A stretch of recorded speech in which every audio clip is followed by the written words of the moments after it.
ಅದೃಷ್ಟ ಅನ್ನೋದೇ ಹಾಗೆ, ಯಾವಾಗ ಏನಾಗುತ್ತೋ ಎಂದು ಹೇಳೋದಕ್ಕೆ ಸಾಧ್ಯವಿಲ್ಲ. ಹೌದು, ಅದೃಷ್ಟ ಅನ್ನೋದು ಹೊಡೆದರೆ ರಾತ್ರೋರಾತ್ರಿ ಭಿಕ್ಷುಕನಿಂದ ಕುಬೇರನೂ ಆಗಬಹುದು. ಅಕಸ್ಮಾತ್ ಅದೇ ಅದೃಷ್ಟ ತಿರುಗುಮುರುಗುವಾದ್ರೆ ರಾತ್ರೋರಾತ್ರಿ ಕುಬೇರ್ನಿಂದ ಭಿಕ್ಷುಕನೂ ಆಗಬಹುದು. ಯಾಕಂದ್ರೆ ಅದೃಷ್ಟದ ಆಟವೇ ಹಾಗೆ. ಅಂತಹದ್ದೇ ಒಂದು ಘಟನೆ ಈ ಮಹಿಳೆಯ ಜೀವನದಲ್ಲಿಯೂ ನಡೆದಿದೆ. ಅದೃಷ್ಟದಿಂದ 11 ಕೋಟಿ ರೂಪಾಯಿ ಲಾಟರಿ ಗೆದ್ದ ಮಹಿಳೆ 5 ಮದುವೆಯಾಗಿಯೂ ನೆಮ್ಮದಿ ಕಂಡುಕೊಳ್ಳಲು ಸಾಧ್ಯವಾಗಲಿಲ್ಲ. ಕೊನೆಗೆ ಆಕೆ ಏನ್ ಮಾಡ್ತಿದ್ದಾಳೆ ಅಂತ ಕೇಳಿದ್ರೆ ಶಾಕ್ ಆಗೋದು ಪಕ್ಕಾ. 1996ರಲ್ಲಿ ಬ್ರಿಟನ್ನ ಮಿಚೆಲ್ ಎಂಬಾಕೆ ಆಗಿನ ಪ್ರಿಯಕರ ಗ್ಯಾರಿ ವ್ಯಾನ್ರಿಕ್ ಜೊತೆಗಿದ್ದಾಗ 1 ಮಿಲಿಯನ್ ಯೂರೋ ಅಂದ್ರೆ ಸುಮಾರು 11 ಕೋಟಿ ರೂಪಾಯಿ ಲಾಟರಿ ಬಂಪರ್ ಗೆದ್ರು. ಒಂದೇ ರಾತ್ರಿಯಲ್ಲಿ ಬಡತನದಿಂದ ಶ್ರೀಮಂತಿಕೆಗೆ ಏರಿದ ಈ ಜೋಡಿ ಭಾರಿ ಮನೆ, ಈಜುಕೊಳ, ಕುದುರೆ ಲಾಯಗಳು, ಐಷಾರಾಮಿ ಕಾರುಗಳನ್ನ ಖರೀದಿಸಿತು.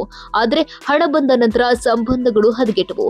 1999ರಲ್ಲೇ ಈ ಜೋಡಿ ವಿಚ್ಛೇದನ ಪಡೆದುಕೊಂಡಿತ್ತು. ಇದರೊಂದಿಗೆ ಮಿಚೆಲ್ಗೆ ಸುಮಾರು 44 ಲಕ್ಷ ಪರಿಹಾರ ಸಿಕ್ಕಿತ್ತು. ಹೌದು, ಮಿಚೆಲ್ ಮೊದಲ ಮದುವೆ 1991ರಲ್ಲಿ ಸೈಮನ್ ಕಾರ್ನ್ ಜೊತೆ, ನಂತರ ಗ್ಯಾರಿ ಬ್ರಾಂಡ್, 3ನೇ ಮದುವೆ ಸೈನಿಕಾ ಟೆರಿ ಕ್ಲಾರ್ಕ್, 4ನೇಯದು ರಿಚಿ ಓಕ್ಸ್ ಮತ್ತು 5ನೇ ಮದುವೆ 2016ರಲ್ಲಿ ಇಯಾನ್ ಎಂಬ ಬಿಲ್ಡರ್ ಜೊತೆ ಆಯಿತು. ಅದರಲ್ಲೂ ಈ ಇಯಾನ್ ಎಂಬಾತ 1990ರ ದಶಕದಲ್ಲಿ ಲಾಟರಿ ಹಣದಿಂದ ಕಟ್ಟಿಸಿದ ಮನೆಯನ್ನೇ ನಿರ್ಮಿಸಿದ್ದ ಬಿಲ್ಡರ್ ಎಂಬುದು ವಿಶೇಷ. ಆದರೆ ಈ ಮದುವೆಯು 6 ವರ್ಷಗಳಲ್ಲಿ ಮುರಿದು ಹೋಯಿತು. ಸದ್ಯ 60 ವರ್ಷದ ಮಿಚೆಲ್ ತಮ್ಮ ಲ್ಯಾಬ್ರಾಡಾರ್ ನಾಯಿಗಳಾದ ಬೆಟ್ಟಿ ಮತ್ತು ಕೋಫಿ ಹಾಗೂ ಬೆಕ್ಕು ಬ್ರೂಸ್ ಜೊತೆ ಸಣ್ಣ ಕ್ಯಾರವನ್ನಲ್ಲಿ ಬದುಕ್ತಾ ಇದ್ದಾರೆ.